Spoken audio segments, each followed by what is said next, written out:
So one of the verses in in the Wind, one of my favorite songs, asks plaintively, how many times can a man look up before he can see the sky? And a lot of modern people don't even bother looking up into the nighttime sky anymore because the stars are pretty much blotted out by the city lights. And in some places, even the bright blue sky is not, you can't see it because of all the smog. But Abraham and his fellow ancients, they could always see the stars when they looked up into the sky.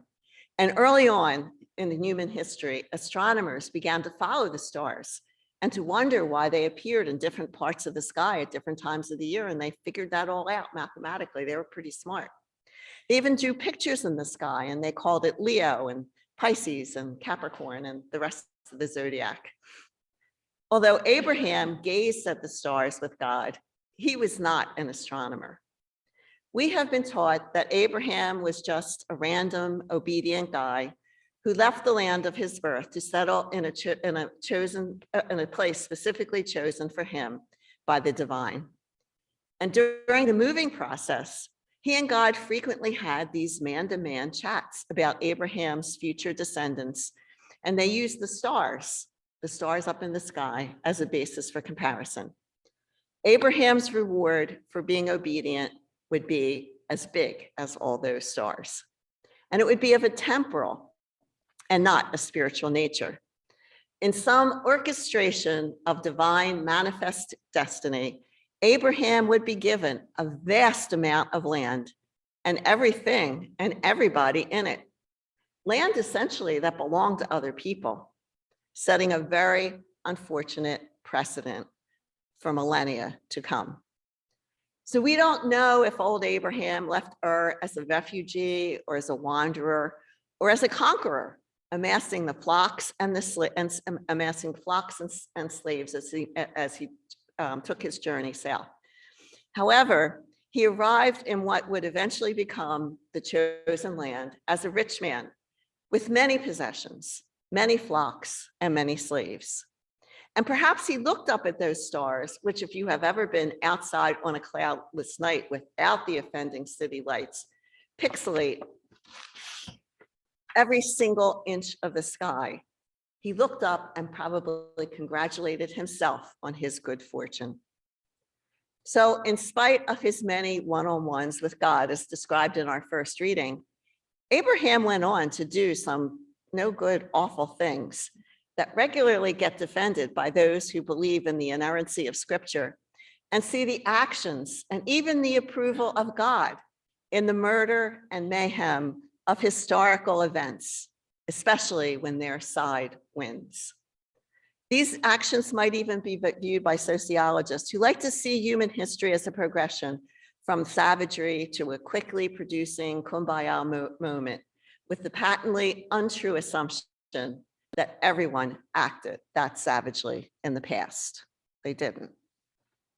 Believers through the millennia have taken the name of Abraham and they've run with it, gathering all sorts of information about obedience to God and resulting lineage and land ownership and divine power and important sons, all compliments of a faithful God who recognizes and rewards a faithful man when he sees one.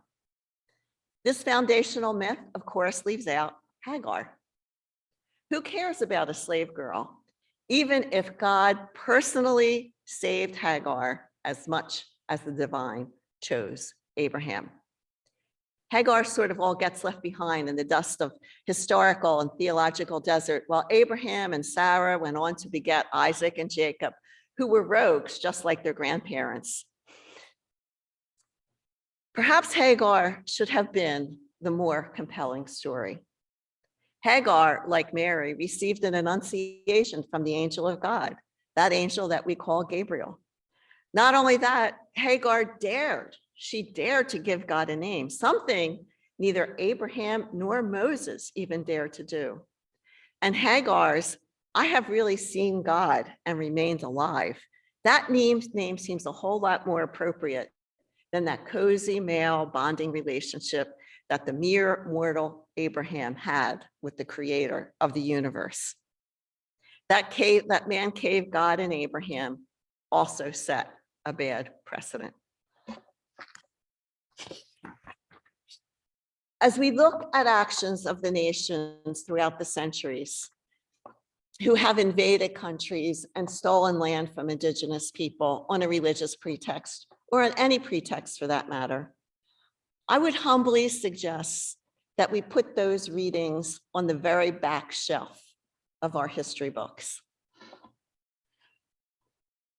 never to be used for that purpose again, because God, the God that we know, that God does not reward one man or one nation with the land of another. God does not have a chosen people or a chosen person or a chosen gender or even a chosen faith. God does not favor one side against another. If God did that, God is not God, but an idol. And the reality of this whole story about Abraham is that to be faithful to God, that is the gift. No further reward is necessary. And as the voice from the burning bush announced to Moses, God is who God is. God is who God chose to be. And the Creator gives blessings to all of the people of the world who use it or misuse it, as the case might be. And in the face of this blessing, the only thing that we can do is to bow our heads and humbly pray, blessed be the holy name of the one that we call God. We are unfortunately seeing the ancient battle for territory and wealth and the fatherland and the motherland and religion played out as it always has been when powerful people begin to steal land that wasn't and isn't theirs. Now, this evil is taking place in real time on our TVs all day and all night. And the invasion of the Ukraine is terrible, but so is the invasion of any country, however glorified and justified by hurt, honor, or faith. Because desolation and destruction and death mark the way of all war. And its victims will tell you the truth of what is really happening. A lot of us have seen the little girl in the pink puffer coat lying dead in the street next to her mother and her brother. The slave woman Hagar, who was raped by her conqueror Abraham and left in the desert to die, is another story, one believers have ignored for generations. I think I've shared with most of you in the past that I'm a pacifist, and I've marched in many an anti-war demonstration in Philadelphia and in Washington. And I'm extremely wary of flag waving or the notion of national exceptionalism or any rush by the powerful to shed innocent blood, or the misappropriation of reality that makes our fellow human beings into irredeemable enemies who must be destroyed without mercy. And that being said, 2 of my children have served in the military. My daughter was a captain in the Army, and my son was in the Navy for 10 years and currently is in the Naval National Guard. And as I tell you all this, I must confess that I was participating in an exercise class at the Y, which included jabbing boxing moves. And the still violent side of my pacifist nature rose up. And with my fist, every time I was jabbing, I must confess, I put the name of Vladimir at the end of my fist. And it felt really good. Take that, Vlad, and take that. And the reality is that this war has made me feel helpless. Like when I was in first grade and hiding under my desk, scanning the skies for a nuclear bomb. So as we have concluded the second week of a terrible, unjustifiable war, I have a very sneaky suspicion that those who are learned in foreign affairs do not know where this horror is going and grope in the dark for an answer. And we must hope that the threat of anything nuclear will solidly place all feet securely in the sanity track. No ism is important enough to risk the future of life on earth, even as our breath is taken away by the horrors in Ukraine. The invasion of Ukraine has added another level of prayer to our usual Lenten ones. Our Lenten path this year will be harder, sadder, more fraught with fear and anxiety. Our hearts are troubled and our spirits sad. We wait for justice. We wait for righteousness. We wait for the scales of violence to fall from eyes, for the light of kindred spirits who will begin to see everyone as brothers and sisters. We wait for peace, and God, it seems so far away in some vast, unbridgeable distance. And we know that, like generations who have gone before us, we are all pawns in the hands of the powerful, who were the ones making decisions for us. So what do we do? What do we do as we sit before our televisions and watch this? How do we behave when fear strikes out? I've shared this brief story before, but it bears repeating. My friends Carl and Mary, who usually worship with us on our feast day, they were missionaries in the Sudan in the 80s during a time of terrible violence. And as battle raged around them, the Americans were praying for rescue and for an end to the war, something that's perfectly logical, something that I would have prayed for. The Sudanese minister prayed only that he would remain faithful to God during the terrible times.